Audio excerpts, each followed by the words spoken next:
আমরা আজকে পড়ব সৈয়দ আলাওল রচিত পদ্মাবতী কাব্য থেকে গৃহীত সিন্ধু তীরে কাব্যাংশ। সৈয়দ আলাওল আমাদের বাংলা সাহিত্যের মধ্যযুগের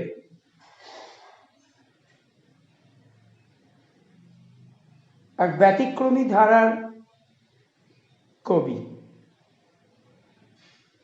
ব্যতিক্রমী ধারা তিনি প্রবর্তন করেছিলেন বাংলা সাহিত্যে ওই মধ্যযুগের পরিপ্রেক্ষিতে। সপ্তদশ শতকের কবি সৈয়দ আলাওল। আমাদের বাংলা সাহিত্যে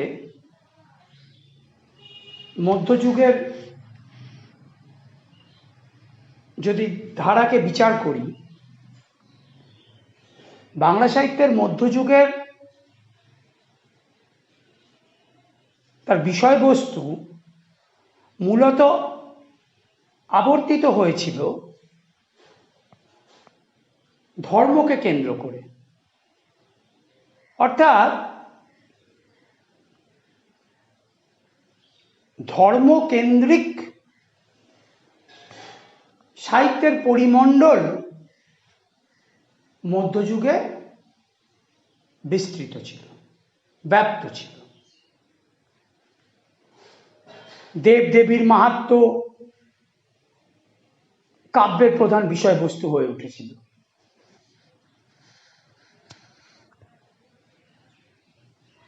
মধ্যযুগে বাংলা সাহিত্যে মঙ্গল কাব্যের প্রাধান্য। মঙ্গল কাব্য, মনসা মঙ্গল, চণ্ডী মঙ্গল, শীতলা মঙ্গল, ষষ্ঠী মঙ্গল, ধর্ম মঙ্গল, একদম মধ্যযুগের শেষ দিকে আধুনিক যুগের যে সূচনা, সেই সন্ধিক্ষণে ভারতচন্দ্রের অন্নদা মঙ্গল, এই মঙ্গল কাব্য, যেখানে মূলত ওই মঙ্গল কাব্যের যাদের নামে মঙ্গল কাব্য, ওই মনসা, ওই চণ্ডী, ওই অন্নদা, তাদের মাহাত্ম্য, মর্তে তাদের পূজার প্রতিষ্ঠা, এই সকল বিষয়বস্তু এই মঙ্গল কাব্যের কাহিনীর প্রধান জায়গা দখল করছে। সাধারণ মানুষের কাহিনী এসছে মঙ্গল কাব্যগুলোতে, কিন্তু তারা ওই পূজা প্রতিষ্ঠার, ওই দেবদেবীর পূজা প্রতিষ্ঠার ওই মাধ্যম হিসেবে মূল ওই দেবদেবীর মর্তে পূজা প্রতিষ্ঠা। একদিকে মঙ্গল কাব্য, আর একদিকে আমাদের বাংলা সাহিত্যে আমরা দেখি বৈষ্ণব পদাবলী, পরবর্তীকালে শাক্ত পদাবলী, নাথ কাব্য, শিবায়ন, মূলত দেবতার মাহাত্ম্য, দেবতার গুণকীর্তন, এই যে একটি পরিমণ্ডল, ধর্মীয় পরিমণ্ডল,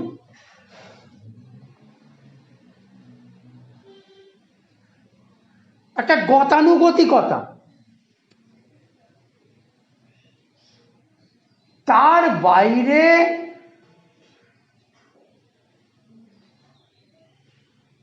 মানব প্রেমের কাহিনী নিয়ে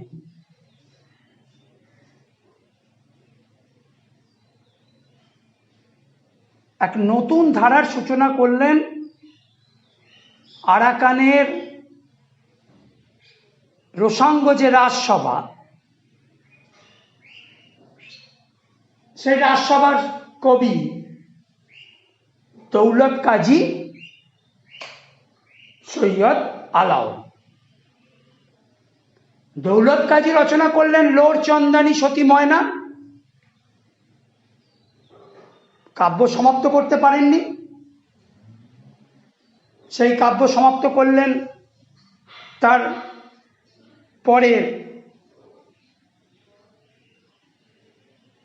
পরবর্তী কবি সৈয়দ আলাওল। তিনি রচনা করলেন ওই লোরচন্দানী সতী ময়নার শেষাংশ, তার সঙ্গে পদ্মাবতী। এই লোরচন্দানী সতী ময়না বা পদ্মাবতী এই কাব্য আমাদের মধ্যযুগের ওই ধর্মীয় ভাব পরিমণ্ডলের ধারায় ব্যতিক্রম। অর্থাৎ একদিকে দেবতার মাহাত্ম্য গুণকীর্তন, দেবতার অলৌকিক সব কর্মকাণ্ডের জগৎ, আর আরাকান কবিরা বাংলা সাহিত্যে আমদানি করলেন মানব প্রেম, নরনারীর প্রেম, রোমান্টিকতা, মর্ত মানবের জীবন কথা, তাদের বিষাদ, তাদের শোক, তাদের প্রেম, সুখ দুঃখ, তার কথা হাজির করলেন আরাকানের এই রসাঙ্গ কবিরা। সৈয়দ আলাওল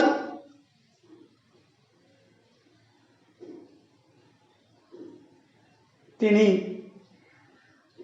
পদ্মাবতী ছাড়াও রচনা করলেন সেকেন্দারনামা, হপ্তপয়কর, তোফা, সাইফুল মুলক বদিউজ্জামাল, এই সকল কাব্য রচনা করলেন। তবে তার শ্রেষ্ঠ কাব্য কীর্তি পদ্মাবতী। এই পদ্মাবতী তার মৌলিক সৃষ্টি নয়,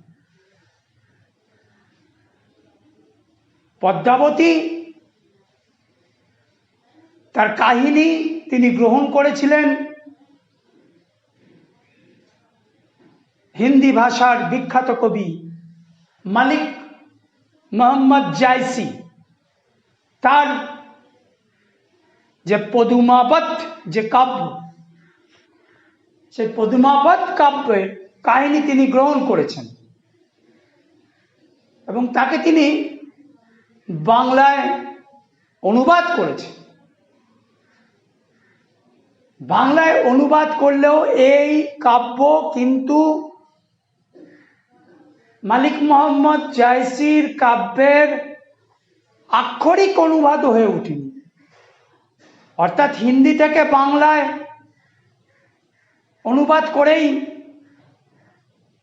সৈয়দ আলাওল তার দায়িত্ব কর্তব্য সমাপ্ত করেননি। এই কাব্য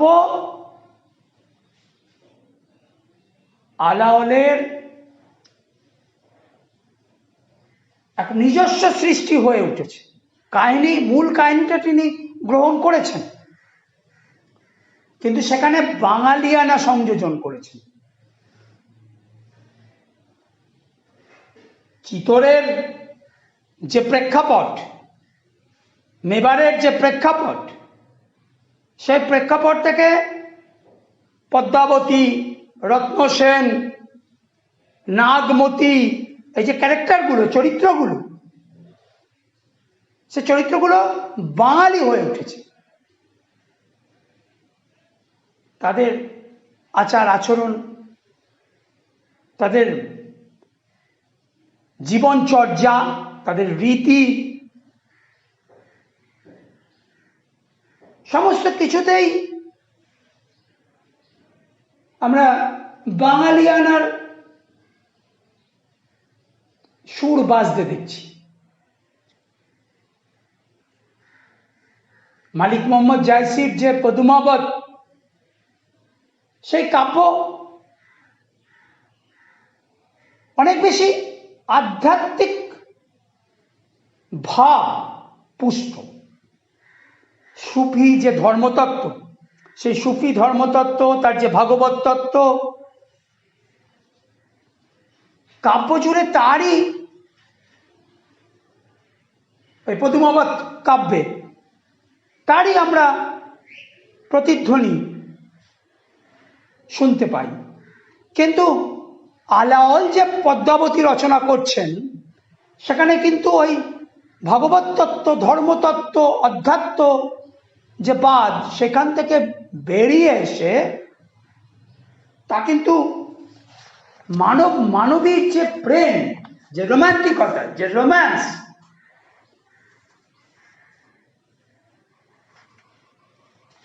সেই বিষয় প্রধান হয়ে উঠছে। প্রথমে আমরা যে বললাম, এই আরাকান কবিতারা মানবতাবাদের কবি, মানব প্রেমের কবি। পদ্মাবতী তার উজ্জ্বল দৃষ্টান্ত। পদ্মাবতীর একদিকে প্রথম পর্বে আমরা দেখছি সেখানে চিতরের রানা রত্নসেন, রানী নাগমতী, আবার সিংহল যে কন্যা, সিংহল রাজকন্যা পদ্মাবতী, তাদের যে ত্রিকোণ প্রেম,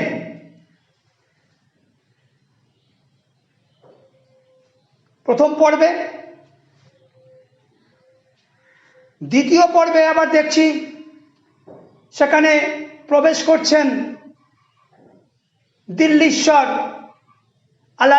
আলাউদ্দিন খিলজি এবং পদ্মাবতীকে লাভ করার যে তার সুতীব্র ইচ্ছা, সেখান থেকে চিতরের সঙ্গে দিল্লির যে যুদ্ধ বিগ্রহ,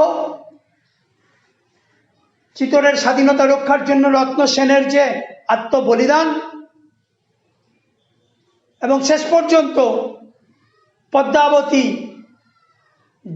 জহর ব্রত পালনের মাধ্যমে তার যে আত্মত্যাগ, সতীত্বকে যে রক্ষা, প্রেমের জন্য যে আত্মবলিদান,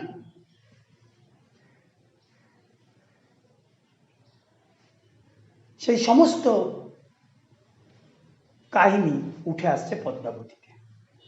অর্থাৎ ইতিহাসের প্রেক্ষাপটে মানব জীবনের, মানব প্রেমের, তার আত্মবলিদানের, তার সতীত্বের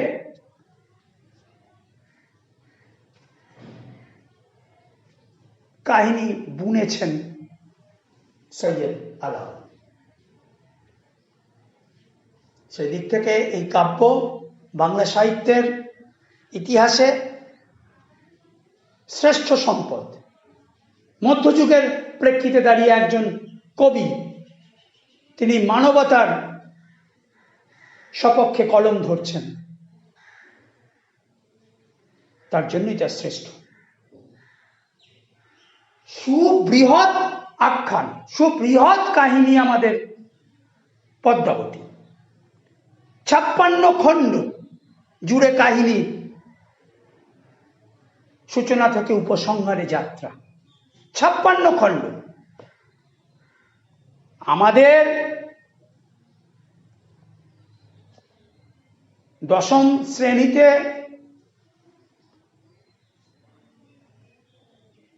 আমাদের পাঠ্যপুস্তকে যে সংকলিত হয়েছে যে অংশ, কাব্যাংশ,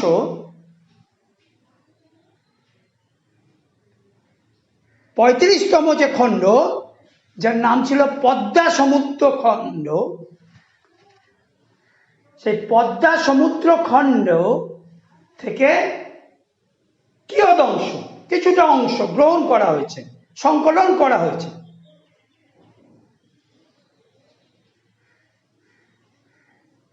যারা এই সংকলনের কাজ করেছেন, সংকলক, তারা এর নাম দিয়েছেন সিন্ধু তীরে। সৈয়দ আলাওল কবি এর নাম দিয়ে যাননি সিন্ধু তীরে। সংকলক যারা আমাদের এই পাঠ্যপুস্তকে এই কাব্যাংশকে অন্তর্গত করেছেন, অন্তর্ভুক্ত করেছেন। তারা নাম দিয়েছেন সিন্ধু তীরে। পদ্মাবতী কাব্যাংশ থেকে, মূল যে কাব্য পদ্মাবতী থেকে এই কাহিনী গ্রহণ করা হয়েছে। আমরা যে সুবৃহৎ আখ্যানের কথা বলছি, ইতিহাসের প্রেক্ষিতে রাষ্ট্রনৈতিক সংঘাত, তার সঙ্গে মানব প্রেম, তার যে জয়গানের কথা বলছি,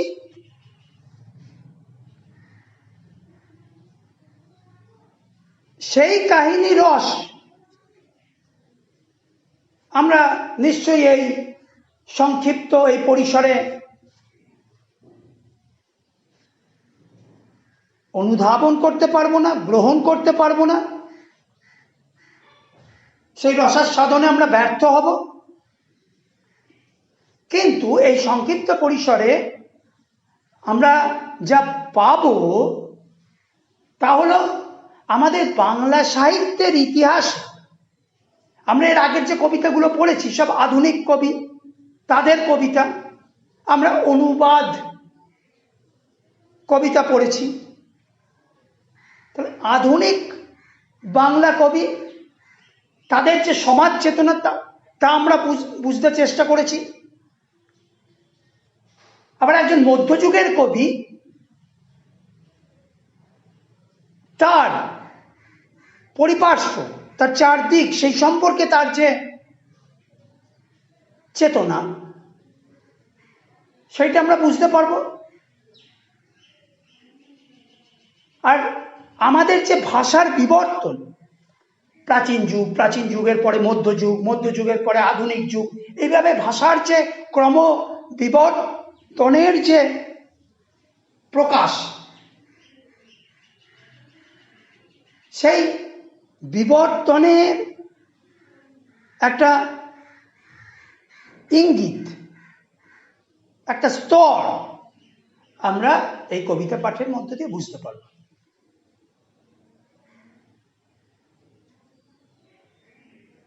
আমাদের যে কবিতা সিন্ধু তীরে, সিন্ধু তীরে, সিন্ধু সমুদ্র তীরে, সমুদ্রের তটে, কূলে আমাদের এই কাহিনী। এর একটু পূর্বসূত্র যদি আমরা ধরিয়ে দেওয়ার চেষ্টা করি, চিতোরের রানা রত্নসেন তিনি হীরামণি নামক এক পাখির কাছ থেকে সিংহল রাজকন্যা পদ্মাবতীর রূপের কথা শুনেছেন। রূপের কথা শুনে তিনি তার রূপ দেখতে বিভোর হয়েছেন, তাকে প্রত্যক্ষ করতে আগ্রহী হয়েছেন। চিতোর থেকে তিনি পৌঁছে গেছেন সিংহল রাজ্যে। পদ্মাবতীকে দেখে তিনি মুগ্ধ হয়েছেন।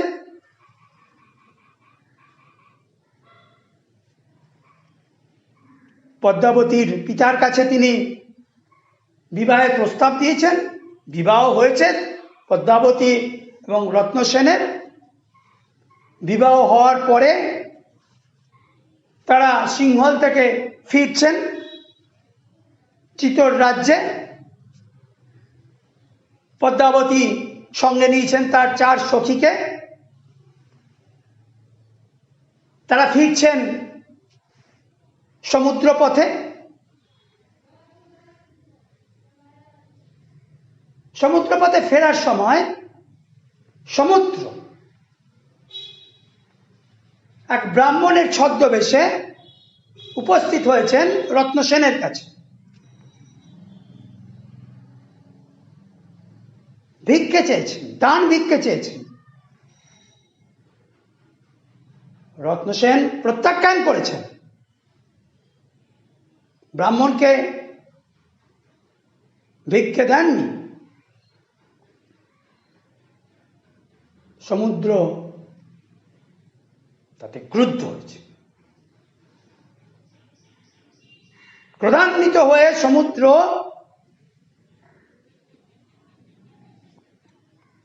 ঝড় ঝঞ্ঝার সৃষ্টি করেছে,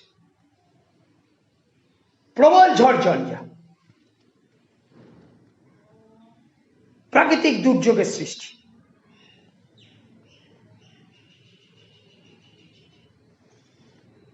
রত্নসেনদের নৌকা টুকরো হয়েছে। রত্নসেন তখন পদ্মাবতী এবং তার সখীদের বাঁচানোর জন্য এক মান্দাস ভেলা, তাতে আশ্রয় গ্রহণ করেছে। কিন্তু সেই মান্দাস ভেলা সেটাও দ্বিখণ্ডিত হয়ে গেল, বিচ্ছিন্ন হয়ে গেল। একদিকে পদ্মাবতী এবং তার 4 সখী, আর একদিকে রত্নসেন। বিচ্ছিন্ন হয়ে পদ্মাবতী এবং তার 4 সখী সেই মান্দাসে ভাসতে ভাসতে ভাসতে ভাগ্যক্রমে তারা ওই সমুদ্রের গভীর জলরাশিতে তলিয়ে না গিয়ে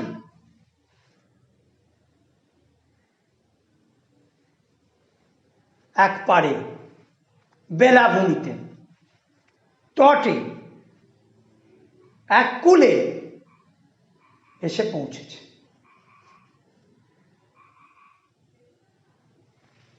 সেখান থেকে আমাদের এই যে পাঠ্য যে কাব্যাংশ তার সূচনা হচ্ছে। কন্যারে ফেরিল যথা জলের মাঝারে তথা দিব্যপুরী সমুদ্র মাঝার। তাহলে কন্যারে ফেরিল যথা, কন্যাকে পদ্মাবতী এবং তার 4 সখী। মানে সমুদ্রের জল, সমুদ্রের সেই অগাধ জলরাশি, জলপ্রবাহ তাকে নিয়ে এসে যেন ফেললো, অর্থাৎ তাকে তটে আছড়ে ফেললো, তাদের সেই মান্দাসকে, ভেলাকে। কোথায় ফেললো? জলের মাঝারে তথা, অর্থাৎ চারিদিকে সমুদ্র আর মাঝে এক দ্বীপ ভূমি, এক দ্বীপ জেগে আছে। সেই দ্বীপের বেলাভূমিতে, দ্বীপের তটে,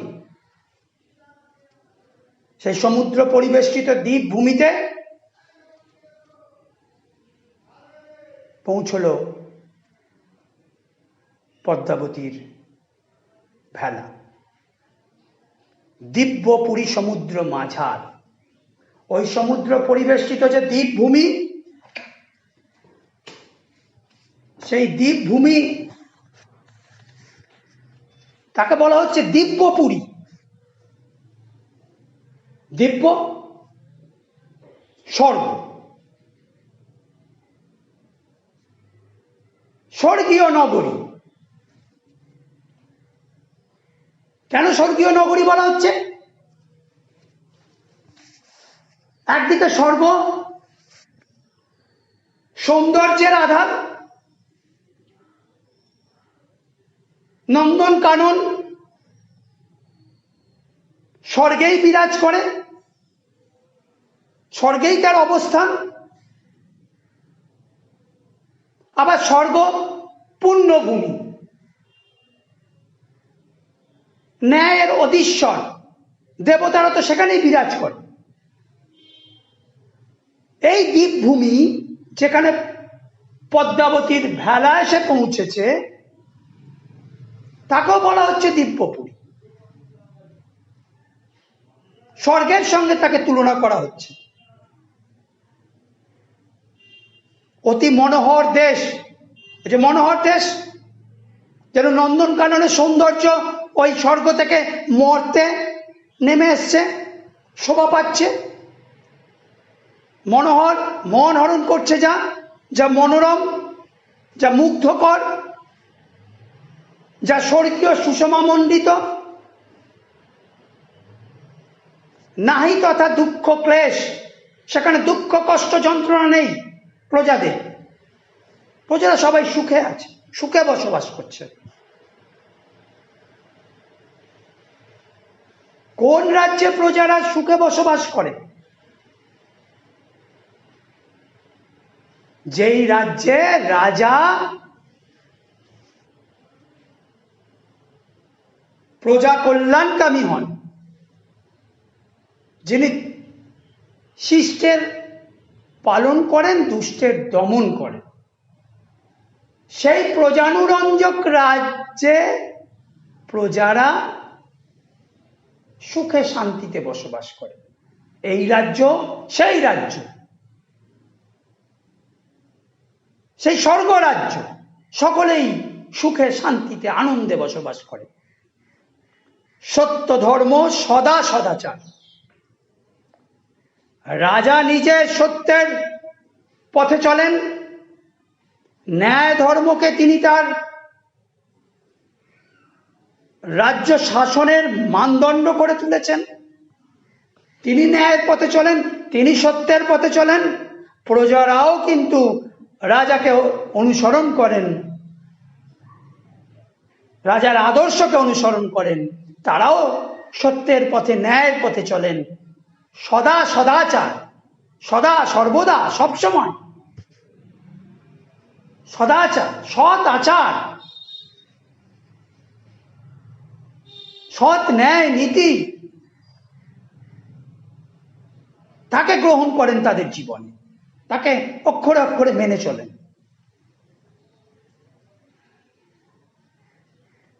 সমুদ্র নৃপতি সুতা, পদ্মা নামে গুণ জুতা, সিন্ধু তীরে দেখি দিব্য স্থান। সেখানে সমুদ্র নৃপতি, এই রাজ্যের রাজা তো সমুদ্র, নৃপতি তিনি, যিনি ওই ন্যায়ের অধীশ্বর, সত্য পথে যিনি গমন করেন, সেই সমুদ্র রাজ, তার সুতা অর্থাৎ কন্যা, সমুদ্র নৃপতির কন্যা, তার নাম কি? পদ্মা।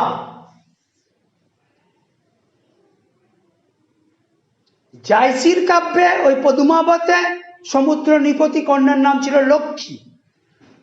এখানে আমরা পাচ্ছি তার নাম হচ্ছে পদ্মা। স্বতন্ত্র হয়ে উঠছেন আলাওল। আমরা বললাম না প্রথমেই যে আক্ষরিক অনুবাদ করেননি তিনি। পদ্মা নামে গুণ জুতা, সমুদ্র নৃপতি কন্যা পদ্মা, তিনি গুণ জুতা, গুণ যুক্তা, জুতা যুক্তা, গুণ যুক্ত, নানা গুণ আছে তার, নানা গুণে তিনি গুণান্বিতা, সেই পদ্মা। সমুদ্রের তীরে সমুদ্র পরিবেষ্টিত এই দ্বীপভূমি যেন এক দিব্য স্থান, এক স্বর্গীয় স্থান।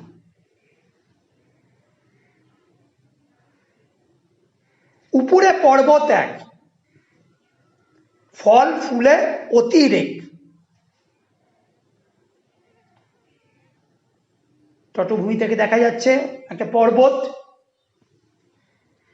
সেখানে ফলের গাছ, ফুলের গাছ, ফল ফুলে অতিরেক, অতিরিক্ত, ভরন্ত, ফুলন্ত ফলন্ত। তার পাশে রচিল উদ্যান। এই পদ্মা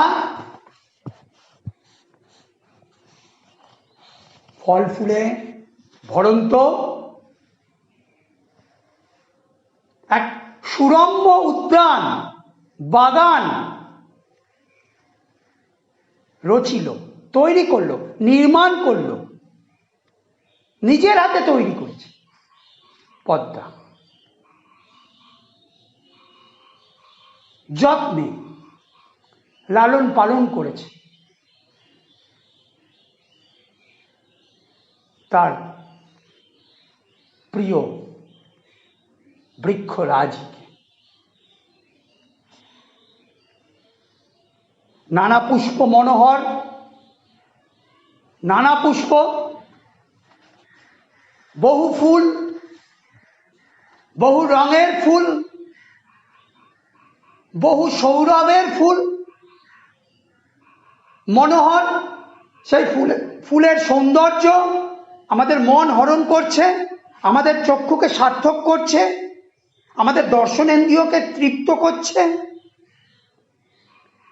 সুগন্ধি সৌরভ তর, ফুলের সৌন্দর্যে আমাদের দর্শনেন্দ্রিয় তৃপ্ত হচ্ছে, আবার ফুলের সৌরভে যা সুগন্ধি সৌরভ তর, সুগন্ধির চেয়েও যা সুগন্ধময়, যা সুবাসে পরিপূর্ণ হয়ে উঠেছে, চারিদিকে মম করছে সেই ফুলের সুবাসে।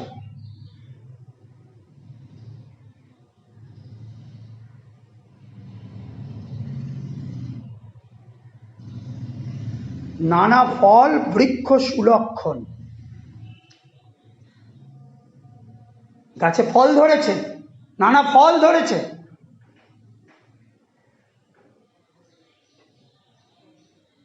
বৃক্ষ সুলক্ষণ, সেই ফল তার সুলক্ষণ রয়েছে, অর্থাৎ নানা তার ভেষজ গুণ রয়েছে।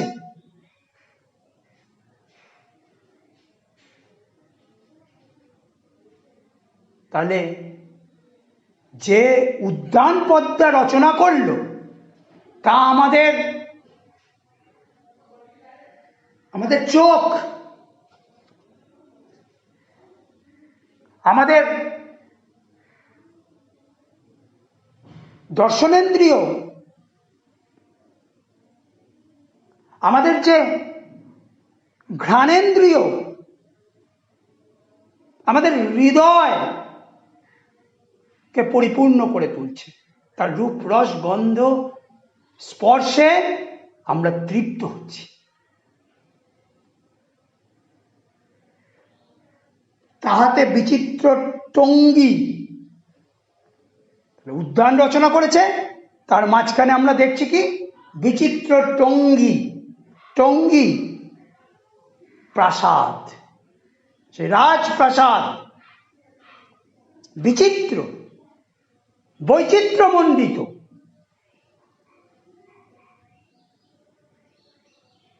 হেমরত্নে নানা রঙ্গী, কিসে বৈচিত্র্যমণ্ডিত?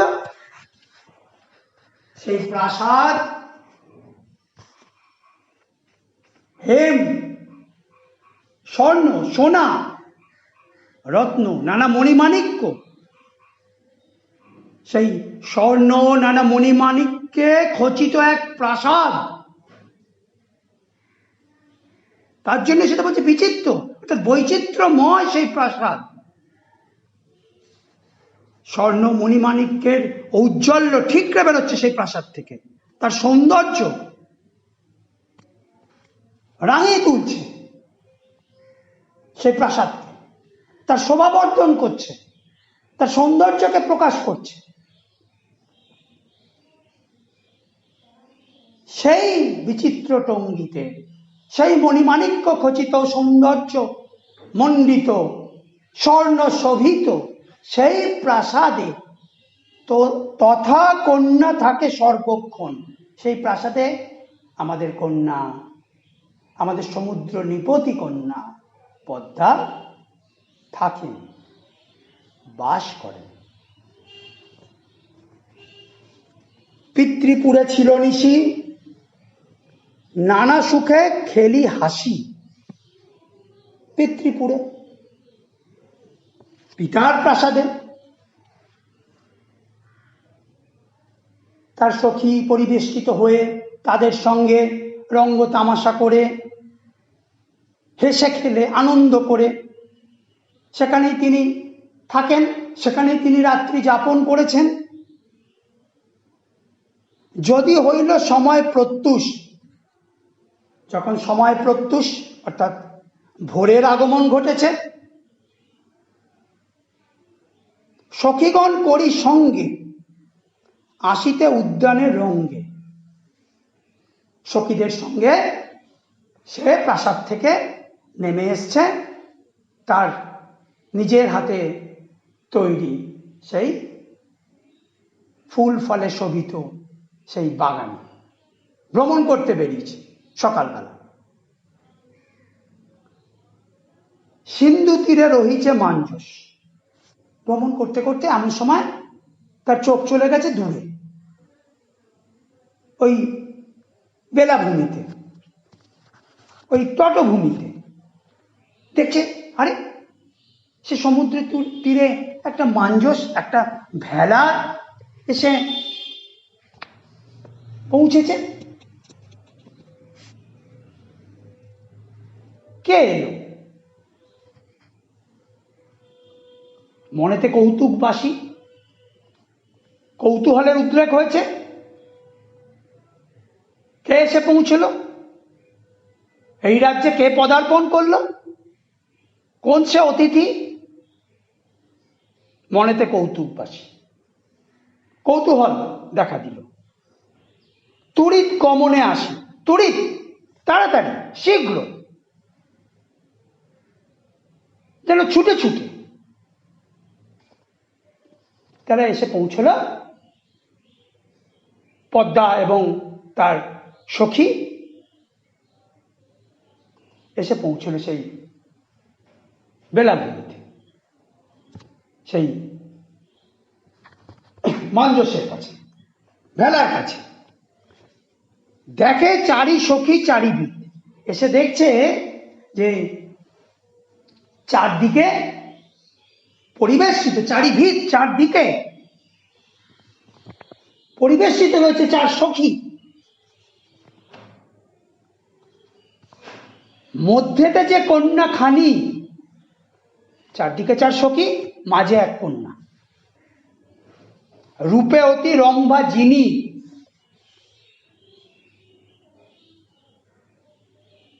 অসামান্য সুন্দরী এক কন্যা। রূপেতে যিনি রম্ভা, রম্ভা স্বর্গের সেই অপ্সরী যারা আছে, উর্বশী, মেনকা, রম্ভা, সেই রম্ভা। যিনি, যিনি তার বানানটা কি? বর্গীয় জ। এই যিনি শব্দের অর্থ কি? জয় করা। এই যে মধ্যে যে কন্যা, তার যে রূপ, তা ওই অপ্সরী যে রম্ভা, সেই রম্ভার রূপকেও জয় করেছে, অর্থাৎ রম্ভার রূপকেও সে হার মানিয়েছে। স্বর্গের যারা অপ্সরী, তারা তো অনন্ত যৌবনা,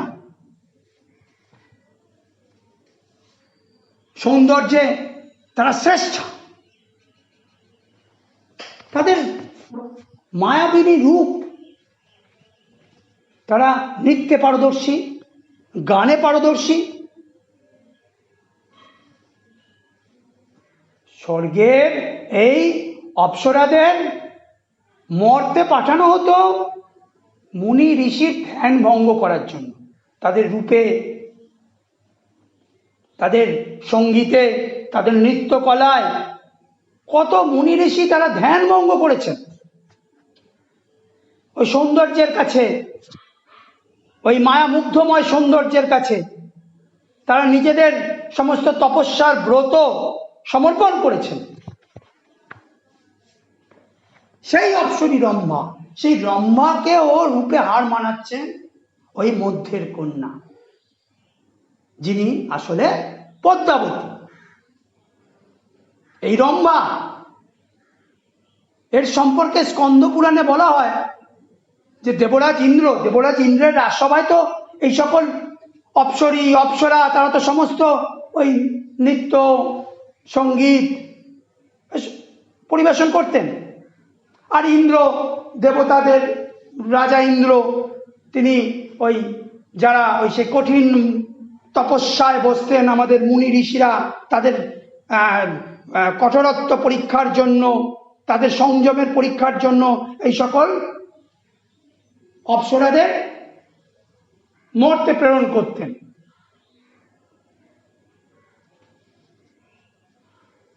তো এই রম্ভা তাকেও ঋষি বিশ্বামিত্রর তপস্যা ভঙ্গের জন্য পরীক্ষা করে, তার তপস্যার সংযম কাঠিন্য পরীক্ষা করার জন্য তাকে পাঠানো হয়েছিল। বিশ্বামিত্রের অভিশাপে তিনি শিলায় পরিণত হয়েছিলেন, পাথরে পরিণত হয়েছিলেন। 1000 বছর পাথরে পরিণত হয়ে থাকার পর তারপর তিনি আবার সাপমুক্ত হয়ে স্বর্গে ফিরে আসেন। আবার কোনো এক অন্য একটা, যে এগুলো তো সব এক একটা পুরাণ, আগেরটা বললাম স্কন্দ পুরাণ। আবার কোন পুরাণ অনুসারে যে রম্ভা যখন স্বর্গে ওই দেবতাদের রাজসভায়, ইন্দ্রের রাজসভায় নৃত্য পরিবেশন করছিলেন, নৃত্য পরিবেশনের সময় তার তালভঙ্গ হয়। তালভঙ্গ হওয়ার ফলে তাকে ইন্দ্র অভিশাপ দিয়ে মর্তে প্রেরণ করে। মর্তে প্রেরিত হওয়ার পর তিনি নারদ মুনির পরামর্শ মতো তিনি শিবের পুজো করেন, তারপর আবার সাপমুক্ত হয়ে স্বর্গে ফিরে আসেন। সেই রম্ভা, সে অনন্ত যৌবনা, সেই রম্ভা তার সৌন্দর্যকেও হার মানিয়েছে।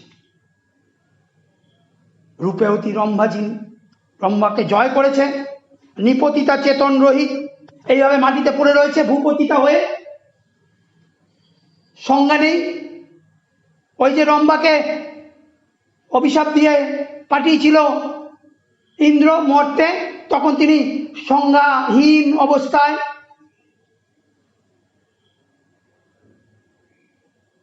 স্পন্দহীন অবস্থায়, বিকলাঙ্গ অবস্থায় রম্ভা মর্তে প্রেরিত হয়েছিলেন। সেই উদাহরণ তার সঙ্গে একটা সমার্থকতা নিয়ে আসছেন আলাও। রম্ভার মতোই স্পন্দহীন অবস্থা, চেতন রহিত, জ্ঞান নেই, রম্ভাও স্পন্দহীন ছিল। একই, তাহলে সেই রম্ভা, কিন্তু আবার রম্ভাকে তিনি জয় করছেন, রম্ভাকে তিনি পরাস্ত করছেন।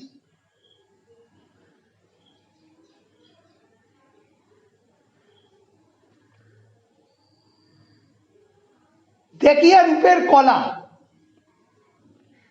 দেখিয়া রূপের কলা বিস্মিত হইল বালা। এই যে রূপের এই যে সৌন্দর্যে, এই শ্রেষ্ঠত্ব, এই দেখে, অর্থাৎ পদ্মাবতীর রূপ দেখে বিস্মিত হয়েছেন বালা, মানে কন্যা। সে কে? সে হচ্ছে আমাদের সমুদ্র নৃপতি পদ্মা। পদ্মাবতীর রূপের এই শ্রেষ্ঠত্ব দেখে সমুদ্র নৃপতি সুতা পদ্মা তিনি বিস্মিত হয়েছেন, মুগ্ধ হয়েছেন, অবাক হয়েছেন। অনুমান করে নিজ চিতে, মনে মনে অনুমান করছেন, মনে মনে আসলে সিদ্ধান্ত করতে চাইছেন, ভাবছেন কোথা থেকে এলেন এই অতীব সুন্দরী রূপসী এই কন্যা, কেন তার এই পরিণতি? চিন্তা করছেন, অনুমান করছেন মনে মনে, নিজ চিতে, চিতে মনে। ইন্দ্র সাপে বিদ্যা ধরি, কিবা স্বর্গ ভ্রষ্ট করি, অচৈতন্য পড়িছে ভূমিতে। ওই আবার আর এক গান্ধর্বী, স্বর্গের সেই গায়িকা বিদ্যাধরী, তিনি কি ওই ইন্দ্রের সাপে স্বর্গভ্রষ্ট হয়ে মর্তে এসে অচৈতন্য পড়েছে ভূমিতে? চৈতন্যহীন হয়ে, সংজ্ঞাহীন হয়ে সে এখানে এসে পৌঁছেছে, মাটিতে পড়ে রয়েছে, ভূতলে শায়িত রয়েছে। ওই রম্ভা বিদ্যাধরী গানে নাচে ভুল হলেই দেবরাজ ইন্দ্রের অভিশাপ নেমে আসতো, যেভাবে রম্ভার উপরে নেমে এসেছিল, যেভাবে ওই উর্বশীর উপরে নেমে এসেছিল। উর্বশী তিনি রাজা পুরুরবার প্রতি তার যে পুরুরবার সৌন্দর্যে মুগ্ধ হয়ে তিনি নাচের তালে সেও ভুল করে ফেলেছিলেন।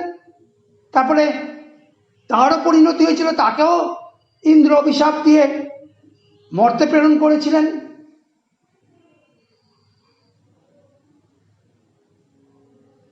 বিদ্যাধরী ইনিও একজন গান্ধর্বী, স্বর্গের গায়িকা।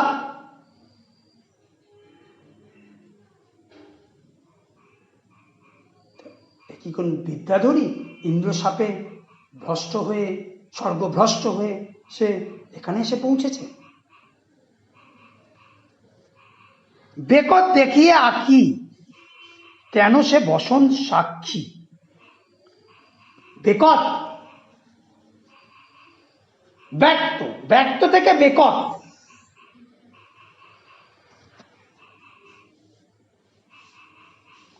মধ্য স্বরাগম।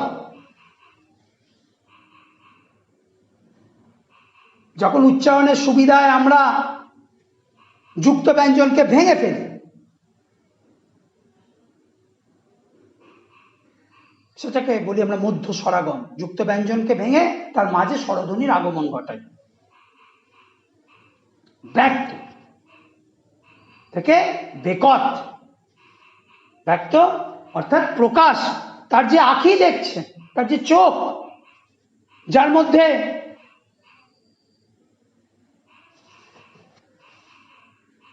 এই যে প্রবল ঝড় ঝঞ্ঝা যা বয়ে গেছে তাদের ওপর দিয়ে, তার আঁখি প্রমাণ দিচ্ছে, তার চোখ প্রমাণ দিচ্ছে কেন সে বসন সাক্ষী। স্ববসন, বসনের সাথে, অর্থাৎ তাদের যে পরার যে কাপড়, তার সাক্ষী, প্রমাণ, সে বিপর্যয়ের প্রমাণ। বেথানিত হইছে কেশ বেশ। বেথানিত, বেথানিত মানে অসম্বৃত, অসম্বৃত, অবিন্যস্ত মানে ছড়িয়ে ছিটিয়ে আছে তাদের বেশ, তাদের বেশভূষা, তাদের পরার কাপড় অসম্বৃত অবস্থা, পরিপাটি করে সাজানো নেই। তা তো চৈতন্যহীন, সংজ্ঞাহীন, জ্ঞানহীন। তাদের কেশ, চুলও সে আলু থালু, এলোমেলো। বুঝি সমুদ্রের নাও ভাঙিল প্রবল বাও। পদ্মা অনুমান করছেন সমুদ্রের নাও, সমুদ্রের নাও, নৌকো। সে নৌকা কি হয়েছে? ভাঙিল প্রবল বাও। সমুদ্রের মাঝ সমুদ্রে প্রবল বাতাস, ঝঞ্ঝার সৃষ্টি হয়েছে।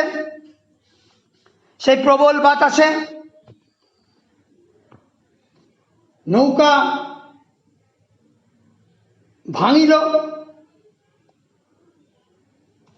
মোহিত পাইয়া সিন্ধু ক্লেশ।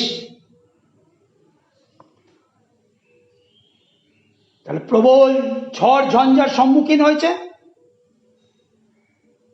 তাতে মোহিত পাইয়া, মোহিত মানে মুগ্ধ, এখানে মোহিত মানে আক্রান্ত। সেই ঝড় ঝঞ্ঝার সম্মুখীন হয়ে, আক্রান্ত হয়ে, সিন্ধু ক্লেশ ওই ঝড় ঝঞ্ঝার দ্বারা আক্রান্ত হয়ে, ক্লেশ যন্ত্রণায় দগ্ধ হয়ে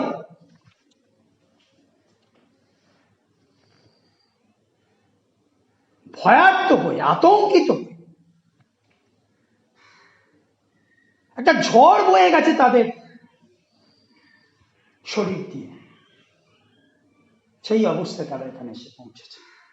বোঝা যাচ্ছে তাদের বসন দেখে, তাদের কেশ দাম দেখে।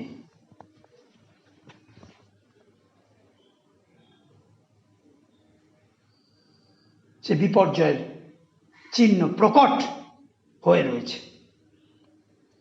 চিত্রের পতলি সমা, চিত্রের পতলি সমা পুতুল, পতলি পুতুল। চিত্রকর যেমন মনের মাধুরী মিশিয়ে রচনা করেন তার মনোরমাকে,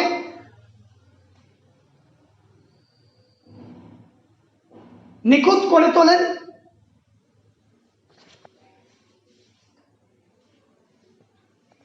সে মনের মাধুরী মিশিয়ে সেই পদ্মাবতীকে কোন চিত্রকর অনন্ত যৌবনা রূপে গড়ে তুলেছেন। সেই চিত্রের পতলি সমা, সেই পদ্মাবতী, সেই রূপবতী পদ্মাবতী, নিপতিত মনোরমা ভূতলে, মাটিতে,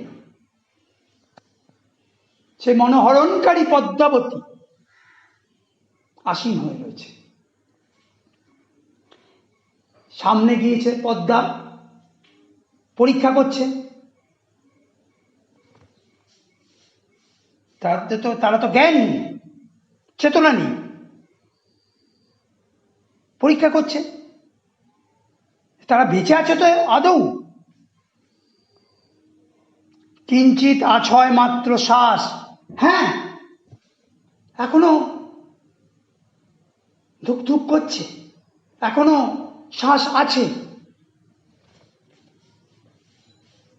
বেঁচে আছে। অতি স্নেহ ভাবি মনে বলে পদ্মা ততক্ষণে, বিধি মোড়ে না করো নৈরাশ। পদ্মার মধ্যে স্নেহের উদ্রেক হচ্ছে। দয়াবতী পদ্মা, পদ্মাবতীকে দেখে করুণার উদ্রেক হচ্ছে। বলে পদ্মা ততক্ষণে, বিধি মোড়ে না করো নৈরাশ। হে বিধি, হে ঈশ্বর, আমাকে তুমি নিরাশ করো না। নৈরাশ মানে নিরাশ করো না, আমাকে তুমি বিফল করো না, ব্যর্থ করো না।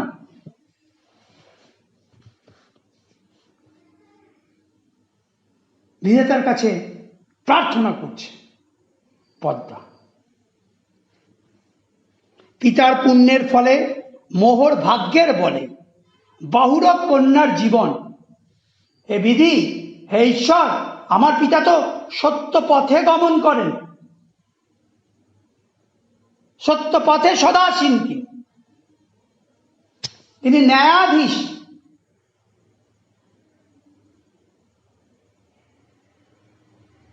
পুণ্যাত্মা, তার পুণ্য আর আমার ভাগ্য, আমার কর্ম প্রচেষ্টা।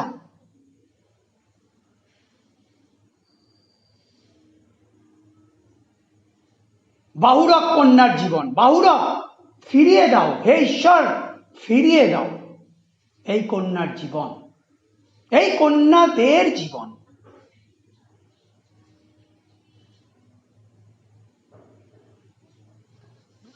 চিকিৎসিমু, চিকিৎসিমু প্রাণপণ, প্রাণকে পণ করে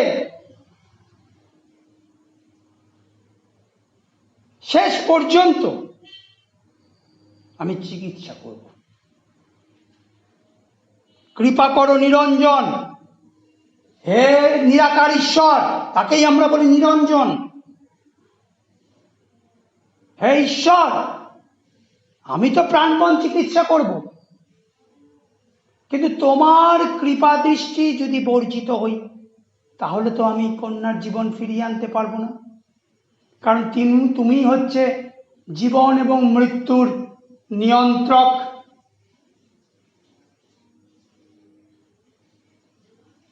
সুতরাং তোমার কৃপা দৃষ্টি চাই, তোমার আশীর্বাদ চাই। দুঃখিনীরে করিয়া স্মরণ। তাহলে এই যে সংকটাপন্ন, এই বিপদাপন্ন, এই যে 5 কন্যা, 4 সখী এবং পদ্মাবতী, এদের দুঃখ দেখে তুমি কৃপা করো, তোমার কৃপা দৃষ্টি বর্ষিত হোক।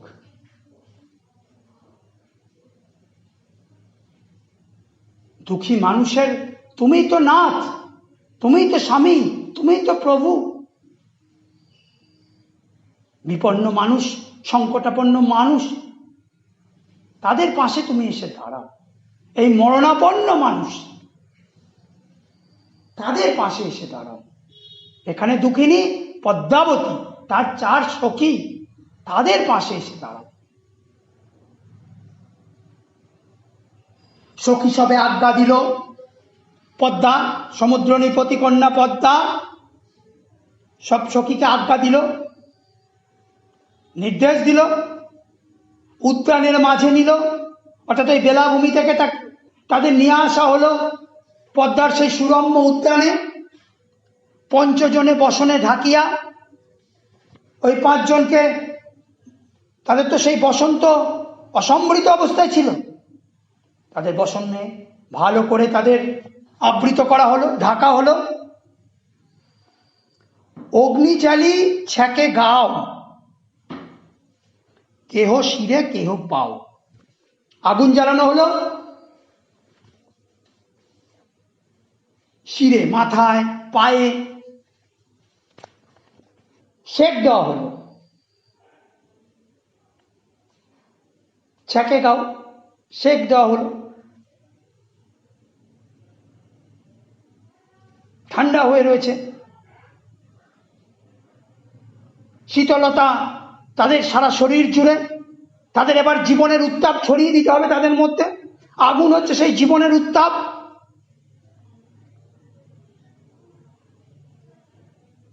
তন্ত্রে মন্ত্রে মহৌষধি দিয়া, যে নানা তন্ত্র মন্ত্র তিনি জানতেন, পদ্মা তন্ত্র মন্ত্রের প্রয়োগ করলো, তার সঙ্গে প্রয়োগ করলো তার মহৌষধি, তার জপথ্য ঔষধ, যে জীবনদায়ী ঔষধ, সেই সঞ্জীবনী, যেই সঞ্জীবনী প্রয়োগে মৃতের দেহে প্রাণ ফিরে আসে, সেই মৃত সঞ্জীবনী সুধা যেন প্রয়োগ করল পদ্মা।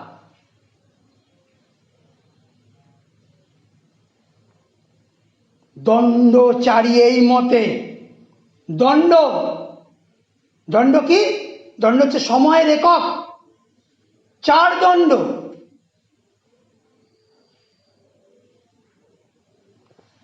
4 দণ্ড।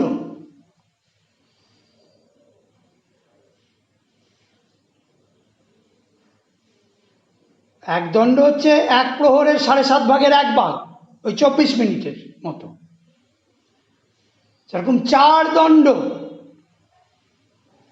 সেবা যত্ন করা হলো, মহৌষধি প্রয়োগ করা হলো, মন্ত্রোচ্চারণ করা হলো, বিভিন্ন রীতি আচার পালন করা হলো। বহু যত্নে চিকিৎসিতে, বহু যত্নে এইভাবে চিকিৎসা করার পরে পঞ্চকন্যা পাইলা চিতন। পদ্মাবতী এবং তার 4 সখীর চেতনা ফিরে এলো, জ্ঞান ফিরে এলো। শ্রীযুত মাগন গুণী, শ্রীযুত, শ্রীযুক্ত, শ্রীযুক্ত সম্বোধন করা হচ্ছে।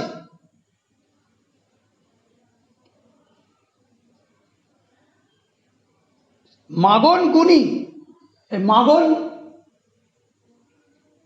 মাগন ঠাকুর। আরাকানের যে রোসাঙ্গ রাজসভা, সেই রাজসভার প্রধান অমাত্য মাগন ঠাকুর গুণী। তিনি ছিলেন শাস্ত্রজ্ঞ, বহু ভাষায় তিনি পারদর্শী ছিলেন। সব থেকে বড় কথা, তিনি সাংস্কৃতিক কর্মকাণ্ডের পৃষ্ঠপোষক ছিলেন। আমাদের যে সৈয়দ আলাওল, এই প্রধান যে অমাত্য মাগন ঠাকুর, আলাওলকে নির্দেশ দিয়েছিলেন যে আপনি কাব্য রচনা করুন। তার পৃষ্ঠপোষকতায় আলাওল পদ্মাবতী কাব্য রচনা করেন। এই আমাদের যে এই কাব্যাংশের যে উপসংহারে, এই যে শেষ চরণে স্তবকে আলাওল কৃতজ্ঞতা প্রকাশ করছেন তার পৃষ্ঠপোষকের প্রতি, আবার নিজের আত্মপরিচয় প্রদান করছেন। আত্মপরিচয়ের যে এই যে রীতি, শেষ চরণে আত্মপরিচয় প্রদানের যে রীতি, তাকে আমরা বলি ভণিতা। শ্রীযুত মাগন গুণী, এই পণ্ডিত, এই মাগন ঠাকুর মহন্ত আরতি শুনি। মহন্ত পুরোহিত, এই পুরোহিত, এই পণ্ডিত, এই মাগন ঠাকুরের আরতি, আরতি আরতি আরতি মানে এখানে নির্দেশ। এই নির্দেশকে মান্য করে, শুনি মান্য করে হীন আলাওল সুরচন। হীন, নিজেকে তুচ্ছ মনে করছেন। আসলে এর মধ্যে দিয়ে আলাওল নিজের বিনয় প্রকাশ করছেন যে মাগন ঠাকুরের কাছে, তার মতো ওই বিদ্বান পণ্ডিত সংস্কৃতজ্ঞ মানুষের কাছে তিনি তো তুচ্ছ। আসলে এর মধ্যে দিয়ে নিজের বিনয়কে প্রকাশ করছেন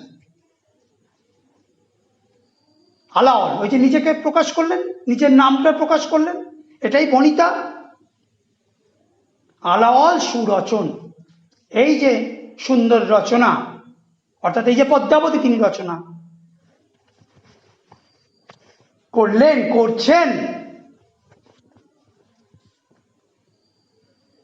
কৃতজ্ঞতা প্রকাশ করছেন মাগন ঠাকুরের প্রতি, নিজের শ্রদ্ধা ভক্তি নিবেদন করছেন মাগন ঠাকুরের প্রতি। এইখানে আমাদের কাব্যাংশ, যা আমাদের পাঠ্য, সমাপ্ত হল। এই কাব্যাংশের মধ্যে আমরা যে পাঠ করলাম, তার মধ্যে আমরা যে ওই পদ্মাবতী কাব্যের যে সে সুবৃহৎ আখ্যানের যে কাহিনী রস, সেই যে রাষ্ট্রীয় সংঘাত, মানব প্রেম, আত্মত্যাগ, দেশপ্রেম, সতীত্ব, সেই কাহিনীর যে নানা যে দিক, সেই রস আমরা অনুধাবন করতে সত্যি সমর্থ হলাম না। কিন্তু আমরা এই কাব্যাংশের মধ্য দিয়ে যা লাভ করলাম, তা হলো এক হচ্ছে বাংলা সাহিত্যের যে ইতিহাস, সেই যে ইতিহাসের যে ধারা, সেই ইতিহাসের ধারায় মধ্যযুগ, সে দৈব পরিমণ্ডল, সে ধর্মকাব্যের যুগ, সেখানে দাঁড়িয়ে মানব প্রেমের কথা যে নিয়ে এসেছিলেন আলাওল, তার সম্পর্কে আমাদের যৎসামান্য জ্ঞান হলেও সেটা আমরা লাভ করতে পারলাম। মানুষের কথা তিনি নিয়ে এসছেন, এই তথ্যটাও আমরা জানলাম। তার কাব্য সম্পর্কে অন্তত সংক্ষিপ্ত পরিচয় আমাদের ঘটল। আবার দেখো, আমাদের কাব্যের যে ধারা, অর্থাৎ আমাদের দেখো এখন যখন কোনো কাহিনী বলা হয়, কোনো গল্প বলা হয়, তখন কোনো উপন্যাস বলা হয়, তার গঠন কি? তার গঠন হচ্ছে গদ্যের ভঙ্গিতে, গদ্যের মাধ্যমে। আর দেখো প্রাচীন যুগে, মধ্যযুগে, এটাও তো একটা ওই পদ্মাবতী তো আখ্যান কাব্য, মানে কাব্যের ভঙ্গিতে, কাব্যের আকারে আখ্যানকে তুলে ধরা হচ্ছে। আখ্যান মানে কি? কাহিনীকে তুলে ধরা হচ্ছে। তো এইটা ছিল হচ্ছে আমাদের প্রাচীন মধ্যযুগের বাংলার একটা বৈশিষ্ট্য। সেটা আমরা দেখলাম যে কবিতার আকারে, কাব্যের আকারে, ছন্দবদ্ধ রূপে কাহিনী বলার যে রীতি, যে ভঙ্গিমা, সেটা আমরা দেখতে পারলাম। আবার সাহিত্যটা আবার কি দিয়ে গঠন করা হয়? তা গঠন করা হয় ভাষা দিয়ে, ভাষা ছন্দের মাধ্যমে, শব্দবন্ধের মাধ্যমে। এই যে শব্দের বিবর্তন, তার সঙ্গে সঙ্গে ভাষার যে বিবর্তন, সেই বিবর্তনের ইতিহাসেরও কিন্তু পরিচয় আমরা লাভ করলাম। এই যে নতুন নতুন ভাষা, এই যে বেকত, এই যে আরতি, আরতি থেকে আরতি,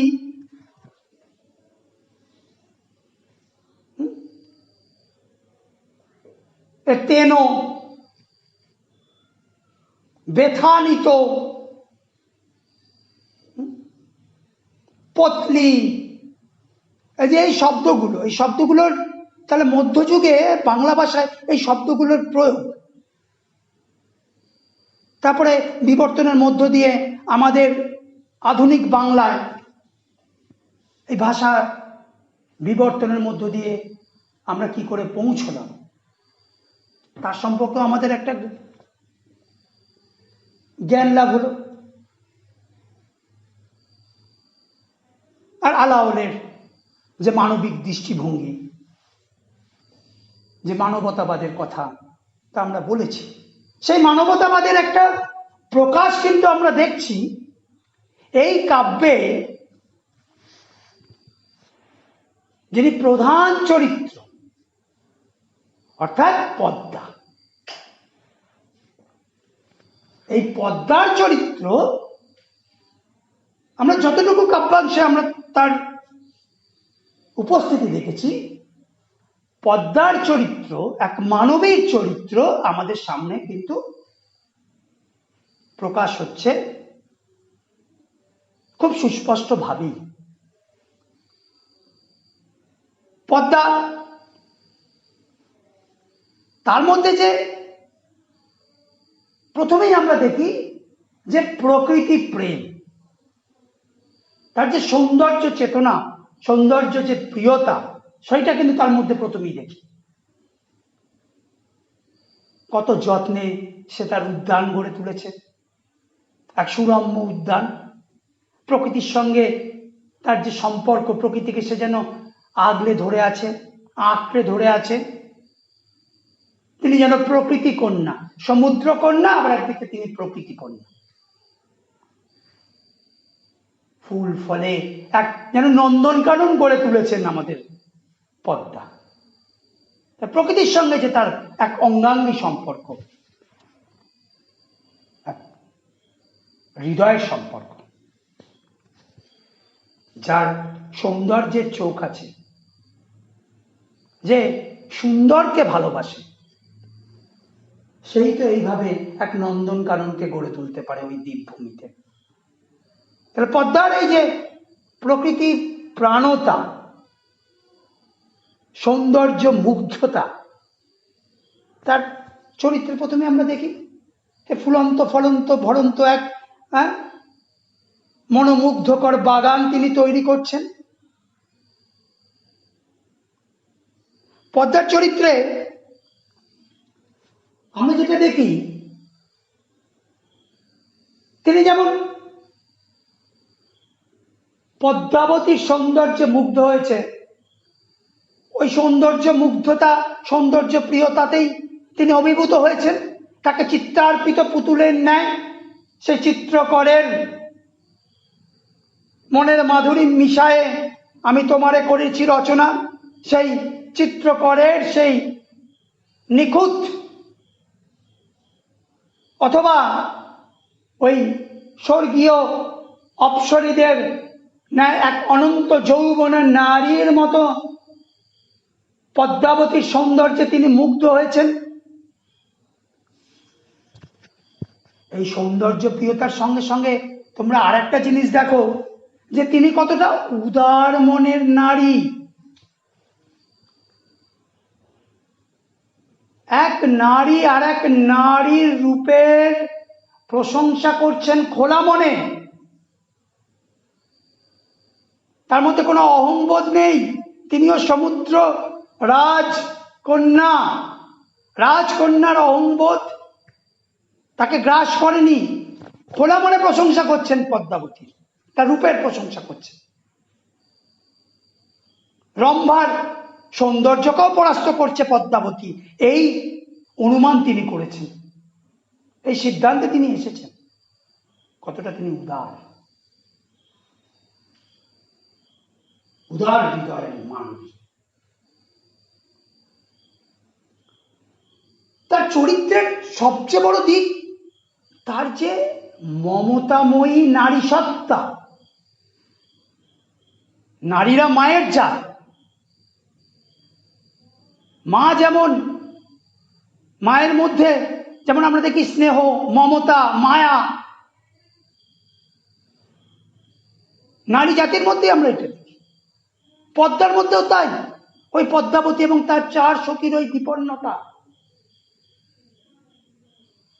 ওই মরণাপন্ন ওই অবস্থা, সেখান থেকে তার উদ্যোগে, তার তন্ত্র মন্ত্র, তার সেই মৃত সঞ্জীবনী সুধার প্রয়োগে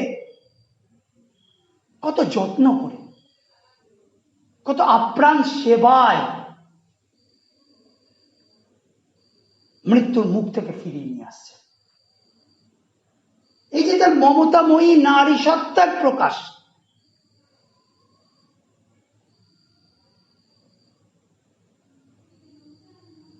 এই সেবা যত্নের এই বহিঃপ্রকাশ আমাদের মুগ্ধ করে।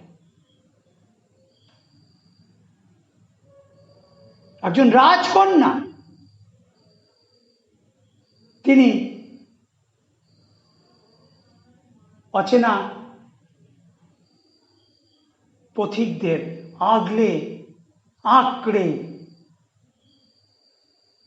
সেবা যত্ন দিয়ে তাদের বাঁচাতে চাইছে। এর দৃষ্টান্ত সুলভ নয়। রাজকন্যা পথে নেমে আসছেন, এর দৃষ্টান্ত অনুসরণযোগ্য, অনুকরণযোগ্য, কিন্তু ব্যতিক্রম। দেখা যায় না। মানুষ হয় মানুষের পাশে দাঁড়াচ্ছেন।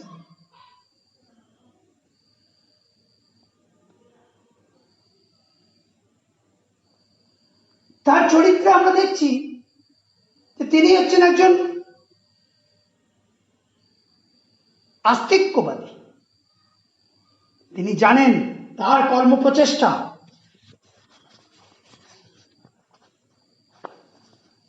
সমস্ত কিছুই ব্যর্থ হবে যদি না সর্বশক্তিমান ঈশ্বর তার কৃপা দৃষ্টি লাভে তিনি ব্যর্থ হন। অর্থাৎ ঈশ্বরের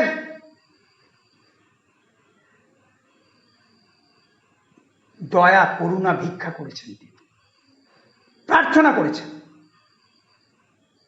ঈশ্বর নিবেদিত প্রাণা তিনি। আর এই ঈশ্বর নিবেদিত প্রাণা, এই সত্তারই আর এক বহিঃপ্রকাশ দেখি পিতার প্রতি, পিতার আদর্শের প্রতি তার যে অকুণ্ঠ আস্থা।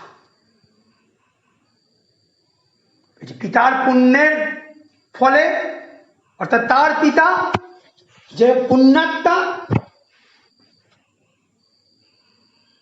তার পিতা যে ন্যায় সত্য ধর্মকে অবলম্বন করে চলেন, এই সম্পর্কে তিনি অগাধ আস্থাশীল। পিতার প্রতি তার এই আস্থা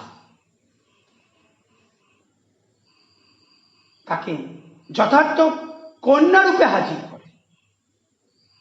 পিতার পথেই তিনি গমন করেছেন, সত্য পথেই তিনি গমন করেছেন।